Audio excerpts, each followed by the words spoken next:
ತುಮಕೂರು ಜಿಲ್ಲೆಯ ತಿಪಟೂರು ತಾಲೂಕಿನ ಕರಡಿ ಗ್ರಾಮ ಪಂಚಾಯಿತಿ ವ್ಯಾಪ್ತಿಯ ಜಯಂತಿ ಗ್ರಾಮದ ಬಳಿಯಲ್ಲಿ ರಾಷ್ಟ್ರೀಯ ಹೆದ್ದಾರಿ 206ರ ಚತುಷ್ಪಥ ನಿರ್ಮಾಣದಿಂದಾಗಿ ಗ್ರಾಮಸ್ಥರಿಗೆ ತೊಂದರೆ ಆಗ್ತಾ ಇದ್ದು, ಕೂಡಲೇ ಗ್ರಾಮದ ಬಳಿಯಲ್ಲಿ ಸರ್ವಿಸ್ ರಸ್ತೆ ಹಾಗೂ ತಂಗುದಾಣ ನಿರ್ಮಾಣ ಮಾಡಬೇಕು ಅಂತ ಹೇಳಿ ಕರ್ನಾಟಕ ರಾಜ್ಯ ಕಾಡುಗೊಲ್ಲ ಸಂಘದ ತಾಲೂಕು ಅಧ್ಯಕ್ಷರಾದ ಬಾಲರಾಜ್ ಒತ್ತಾಯ ಮಾಡಿದ್ರು. ನಗರದ ತಾಲೂಕು ಕಚೇರಿಯಲ್ಲಿ ಉಪ ವಿಭಾಗಾಧಿಕಾರಿಗಳಿಗೆ ಮನವಿ ಸಲ್ಲಿಸಿ ಮಾತನಾಡಿದಂತಹ ಅವರು, ಗ್ರಾಮದ 90% ಜನ ಹೊಲ, ತೋಟ, ಗದ್ದೆಗಳು ಹೆದ್ದಾರಿಯ ಇನ್ನೊಂದು ಬದಿಯಲ್ಲಿ ಇರುವಂತದ್ದು. ಪ್ರತಿದಿನ ಜಾನುವಾರು, ಆಡು, ಮೇಕೆಗಳೊಂದಿಗೆ ತಮ್ಮ ಜಮೀನಿಗೆ ಹೋಗೋದಕ್ಕೆ 2-3 ಕಿಲೋಮೀಟರ್ ನಡೆದು ಅಂಡರ್ ಪಾಸ್ ಮೂಲಕ ಸಾಗಬೇಕು. ಇದರಿಂದ ತೊಂದರೆ ಆಗ್ತಾ ಇದೆ ಅಂತ ಹೇಳಿದ್ರು. ಹೆದ್ದಾರಿ ಅಧಿಕಾರಿಗಳಿಗೆ ಸಾಕಷ್ಟು ಬಾರಿ ಮನವಿಯನ್ನ ಸಲ್ಲಿಸಿದ್ರು ಕೂಡ ಯಾವುದೇ ಪ್ರಯೋಜನ ಆಗಿಲ್ಲ. ಸರ್ವಿಸ್ ರಸ್ತೆ ನಿರ್ಮಾಣ ಕೆಲಸ ಮಾತ್ರ ಕೈಗೊಳ್ತಾ ಇಲ್ಲ. ಈಗಲೂ ಕೂಡ ಸ್ಪಂದಿಸದೇ ಇದ್ರೆ ಉಗ್ರ ಹೋರಾಟವನ್ನ ಮಾಡಲಾಗುತ್ತೆ ಅಂತ ಹೇಳಿ ಎಚ್ಚರಿಕೆ ಕೊಟ್ಟರು. ಈಗಾಗಲೇ ಈ ಭಾಗದಲ್ಲಿ ಅನೇಕ ಸಾವು ನೋವು ಪ್ರಕರಣಗಳು ಹೆಚ್ಚಾಗ್ತಾ ಇದ್ದು, ಹೆದ್ದಾರಿ ಅಧಿಕಾರಿಗಳು ಕೂಡಲೇ ಜಯಂತಿ ಗ್ರಾಮಕ್ಕೆ ಸರ್ವಿಸ್ ರಸ್ತೆ ಹಾಗೂ ಸುಸರ್ಜಿತ ತಂಗುದಾಣವನ್ನ ನಿರ್ಮಾಣ ಮಾಡಬೇಕು ಅಂತ ಹೇಳಿ ಇದೇ ವೇಳೆ ಒತ್ತಾಯ ಮಾಡಿದ್ರು. ಈ ಸಂದರ್ಭದಲ್ಲಿ ತಾಲೂಕು ಕಾಡುಗೊಲ್ಲ ಉಪಾಧ್ಯಕ್ಷ ಶಂಕರಪ್ಪ, ಮುಖಂಡರಾದ ಶಕುನಗಿರಿ ಜಯಣ್ಣ, ಸಂಘಟನಾ ಕಾರ್ಯದರ್ಶಿ ದಿನೇಶ್, ಗ್ರಾಮಸ್ಥರಾದ ಕಳಸಯ್ಯ, ಈರಣ್ಣ, ಬಸವರಾಜು, ದಿನೇಶ್, ಚೇತನ್ ಸೇರಿದಂತೆ ಅನೇಕರು ಉಪಸ್ಥಿತರಾಗಿದ್ದರು. ಜಯಂತಿ ಗ್ರಾಮ ಅಂತ ಹೇಳಿ ಒಂದು ಕಿಬ್ನಳ್ಳಿ ಹೋಬಳಿ ಬರ್ತಕ್ಕಂಥ ಜಯಂತಿ ಗ್ರಾಮ ಭದ್ರಟ್ಟಿ ಇದೆ. ಅಲ್ಲಿ ಕಾಡುಗೊಲ್ಲರು ವಾಸ ಮಾಡ್ತಕ್ಕಂಥ ಒಂದು 80ರಿಂದ 100 ಕುಟುಂಬ ಇದೆ. ಅಲ್ಲೇನಾಗಿದೆ ಅಂದರೆ NHIV ಬಂದಿದೆ ಸರ್. ಅಲ್ಲಿ NHIV ಬಂದು ಏನು ಮಾಡಿದ್ದಾರೆ ಅಂದರೆ ಹತ್ರ ಬಂದು ಒಂದು 15 ಅಡಿ ಹೈಟ್ ಮಾಡಿದ್ದಾರೆ. ಮುಂಚೆ ಹಂಗಿತ್ತು ಅಂದರೆ ಸರಿ ಸಮ ಇತ್ತು, ಹೋಗ್ಲಿಕ್ಕೆ ಬರಲಿಕ್ಕೆ ಏನೂ ತೊಂದರೆ ಇರಲಿಲ್ಲ. ಅಲ್ಲಿ ನಮಗೆ ಸರ್ವಿಸ್ ರೋಡಿಂದ ಅವಶ್ಯಕತೆ ಇದೆ. ಸರ್ವಿಸ್ ರೋಡ್ ಅವಶ್ಯಕತೆ ಇತ್ತು. ಅವಾಗ ಕೇಳಿದ್ರೆ ಅವ್ರು ಏನಂತ ಹೇಳ್ತಾರೆ ಅಂದರೆ, ಅಧಿಕಾರಿಗಳು ಇಲ್ಲೆಲ್ಲ ನಮ್ಗೆ ಅಲರ್ಟ ಇಲ್ಲಪ್ಪ, ಗ್ರಾಂಟ್ ಸೆಕ್ಷನ್ ಇಲ್ಲ, ನಮಗೆಲ್ಲ ಹಂಗೆ ಮಾಡ್ಕೊಡ್ಲಿಕ್ಕೆ, ನೀವು ಹೇಳ್ದಂಗೆಲ್ಲ ಮಾಡ್ಕೊಡ್ಲಿಕ್ಕೆ ಅದಾಗಲ್ಲ, ಹಂಗೆಲ್ಲ ಮಾಡೋಕ್ಕಾಗಲ್ಲ ಅಂತೇಳಿ ಉಡಾಪಿ ಉತ್ತರ ಕೊಡ್ತಾರೆ. ಕೇಳಿದೆ, ನಾನು ಹೋಗಿದ್ದೆ ನಿನ್ನೆ ಸ್ಥಳಕ್ಕೆ. ಪೊಲೀಸ್ ಕಿಬ್ನಳ್ಳಿ ಸ್ಟೇಷನ್ ಪೊಲೀಸು ಬಂದಿದ್ರು ಮತ್ತು ಆ ಸಂಬಂಧಪಟ್ಟ ಅಧಿಕಾರಿಗಳನ್ನ ಕರೆಸಿದ್ರು. ನಾನು ಮಾತಾಡಿದಾಗ ಏನಂತ ಹೇಳಿದ್ರು ಅಂದರೆ, ಅವರು ನೀವು ಹೇಳ್ದಂಗೆಲ್ಲ ಮಾಡ್ಕೊಡೋಕ್ಕಾಗಲ್ಲಪ್ಪ, ಇಲ್ಲಿ ಯಾವುದೇ ಕಾರಣಕ್ಕೂ ಸರ್ವಿಸ್ ರೋಡ್ ನಾವು ಕೊಡೋಕ್ಕಾಗಲ್ಲ, ನಾವು ಏನು ಮಾಡಿದ್ವಿ ಅದೇ, ಬೇಕಾದರೆ ಸ್ವಲ್ಪ ಮಣ್ಣಿನ ರೋಡ್ ಮಾಡಿಕೊಡ್ತೀವಿ ಅಂತೇಳಿ ಹೇಳ್ತಾರೆ. ಮಣ್ಣಿನ ರೋಡ್ ಮಾಡಿಕೊಟ್ರೆ ಶಾಶ್ವತವಾಗಿರಲ್ಲ ಸರ್. ಅದು ಸರ್ವಿಸ್ ರೋಡ್ ಯಾಕೆ ಬೇಕು ಅಂತಂದರೆ 15 ಅಡಿ ಹೈಟ್ ಆಗಿದೆ. ಕುರಿ ಮತ್ತು ಮೇಕೆ, ಹಸು, ದನ ಏನಾದರೂ ಇಟ್ಕೊಂಡು ಹೋಗಿ ಮೇಸಕ್ಕೆ ಹೋಗ್ಲಿಕ್ಕೆ ಏನಾಯ್ತು ಅಂದರೆ ಹತ್ತಿ ಹಿಡಿಯೋಕ್ಕಾಗಲ್ಲ. ಅಲ್ಲಿ ತುಂಬ ಆಕ್ಸಿಡೆಂಟ್ ಆಗೋಂಥ ಜಾಗ, ಅದು ತುಂಬ ಆಗಿದಾವೆ ಈಗ ಆಲ್ರೆಡಿ. ಹಂಗಾಗಿ ನಮಗೆ ಸರ್ವಿಸ್ ರೋಡ್ ಅಂಡರ್ ಪಾಸ್ ಮಾಡಿದ್ದಾರೆ ವ್ಯವಸ್ಥಿತವಾಗಿ, ಅದನ್ನು ಮಾಡಿಲ್ಲ.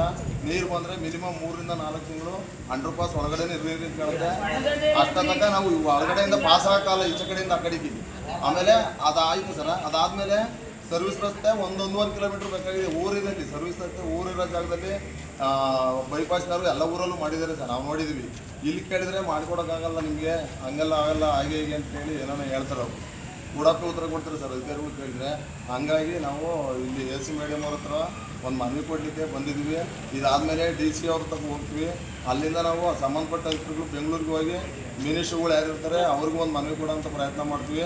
ನಾವು ಯಾವುದೇ ಕಾರಣಕ್ಕೂ ರಸ್ತೆ ಮಾತ್ರ ಅಲ್ಲಿ ಕೆಲಸ ಮಾಡೋಕ್ಕೆ ನಾವು ಬಿಡ್ತಾ ಇಲ್ಲ ಸರ್. ನಿಲ್ಲಿಸಿ ಬಂದಿದ್ದೀವಿ, ಹೇಳಿ ಅವರಿಗೆ ರಿಕ್ವೆಸ್ಟ್ ಮಾಡಿ ಕೇಳ್ಕೊಂಡು ನಮಗೆ. ನಾವು ಕರಡಿ ಪಂಚಾಯತ್ಗೆ, ಕಿಬ್ನಳ್ಳಿ ಹೋಬಳಿ ಕರಡಿ ಪಂಚಾಯತ್ಗೆ ಅಧ್ಯಕ್ಷರು ಸರ್. ಈಗಾಗಲೇ ನಮ್ಮೂರಲ್ಲಿ ಏನಾಗಿದೆ ಅಂತ ಅಂದರೆ, ಜಯಂತಿ ಗ್ರಾಮದಲ್ಲಿ ಸರ್ ಒಂದು 100 ಮನೆ ಗ್ರಾಮ ಇದೆ ಸರ್. ಆ 100 ಮನೆ ಗ್ರಾಮಕ್ಕೆ ಏನಂದರೆ ಅವಕ್ಕೆ ನಮಗೆ ಸರ್ ಏನು ಅಂದರೆ, ನಾವು ಹಿಂದುಳಿದ ಜನ ಅದರಲ್ಲೇ ಕುರಿ ಮೇಕೆಲೆ ಬದುಕಿರೋದು ಸರ್. ನಾವು ಈಗ ಯಾರು ಕೆಲಸದಲ್ಲಿಲ್ಲ, ಅವಾಗ ಯಾರು ಓದಿಸ್ಲಿಲ್ಲ, ಮಕ್ಕಳು ಮುಂದೆ ಹೋಗಿಲ್ಲ. ಅದಕ್ಕೋಸ್ಕರ ನಾವು ಕೇಳ್ಕೊಳೋದೇನೆಂದರೆ ಸರ್, ಪ್ರತಿಯೊಬ್ಬರು ಮನೆಯಲ್ಲೂ 50, 20, 30, 40 ಕುರಿ ಸಾಕೊಂಡು ಜೀವನ ಮಾಡ್ತಾಯಿದ್ದೀವಿ ಸರ್. ಅದರಿಂದ ನಮಗೆ ಸರ್ ಹಿಡ್ಕೋಗ್ಬೇಕು, ಅದ್ರ ರೋಡ್ ದಾಟೆ ಹೋಗ್ಬೇಕು. ಬರಬೇಕಾದ್ರೂ ಈಗ ನಮಗೆ ಬಿಡ್ಜೆ ಕೊಟ್ಟಿರಲಿಲ್ಲ ಸರ್, ಆ ಬಿಡ್ಜೆ ಮಾಡಿರಲಿಲ್ಲ, ಎಲ್ಲ ಎಸ್ಟಿಮೇಟ್ ಆಗೋಗಿತ್ತು. ಆವಾಗ ಸರ್ ನಾವು ಇಲ್ಲಿಗೆ ಬಂದು AC ಅವ್ರ ಹತ್ರ ಮನವಿ ಮಾಡಿ, ಟ್ಯಾಕ್ಟ್ರಿ ತಗೊಂಬಂದು ಹಿಂಗೆ ಜನ ಕರ್ಕೊಂಬಂದು ಸ್ಟ್ರೈಕ್ ಮಾಡಿ, ಸರ್ ನಮಗೆ ಬೇಕೇ ಬೇಕು, ಅದರಿಂದ ನಮಗೆ ಜೀವನ, ಅದು ಬಿಟ್ಟರೆ ನಮಗೆ ಜೀವನ ಇಲ್ಲ ಅನ್ನೋದಕ್ಕೆ AC ಅವರು ತುಂಬ ಒಳ್ಳೆ ಕೆಲಸ ಮಾಡಿದರು ಸರ್.